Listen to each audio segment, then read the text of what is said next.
Hello, my name is Brad Hardin, and this is Art You Can See in a Day. This is my wife Jennifer and myself, and my son Hunter. My family and I traveled to Crystal Bridges Museum of Art in Bentonville, Arkansas. We're at Crystal Bridges, fixing to go in the museum and look at the art. The art I chose for my project is called Old Self, Portrait of the Artist as He Will Not Be, Variation 2. The artist is Evan Penny. Penny, in search of realism, first incorporated hair into his art in the early 80s. However, he, like his Greek predecessors, quickly backed away from realism in its purest form. He's quoted as saying that it scared him. The composition of the art is masterfully done. The texture, while I couldn't actually touch it, was unbelievable. Penny's attention to detail is incredible. The skin looks as lifelike as my own. The real hair is randomly distributed as you would expect to see on an elderly person, all the way down to the nose and ear hair. The skin is made of silicone. Evan states in an interview that the sculpture is cast in a very much traditional manner. However, he uses modern silicone as opposed to brass or plaster.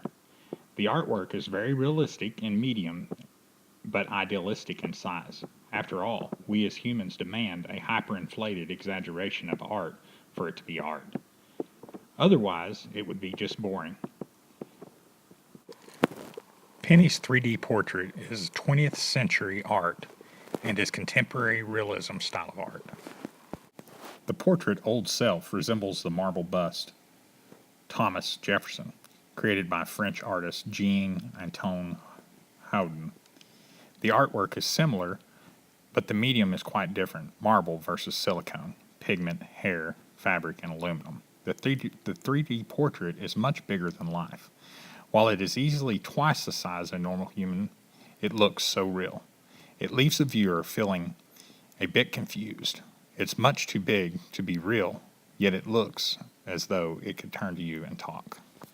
Other examples of super realism can be seen in the sculptures of Australian artist Ron Milk. One of his sculptures, Mass 2, like that of Penny's Old Self, is very lifelike. The ancient Greeks would have certainly deployed Penny's techniques had the technology been available in their quest to create a realistic human sculpture. The realism is seen in the Creole's boy. Penny's art is very much lifelike. However, it has the superhuman proportions of later Greek bronze sculptures, such as the Roche bronzes. I chose the Old Self because it was surreal. I'm not a connoisseur of fine art, but it was the most detail I'd ever seen in anything. It is simply amazing. I had photographed several potential works before I arrived at this section.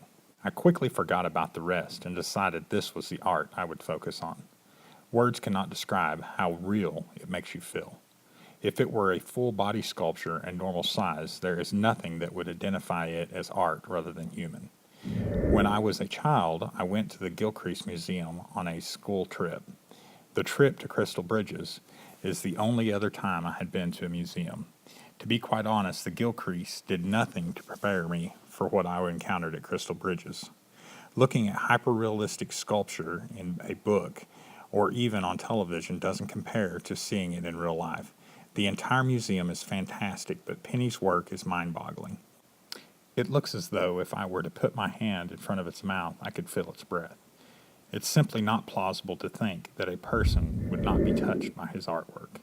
Evan Penny is truly a master of sculpture.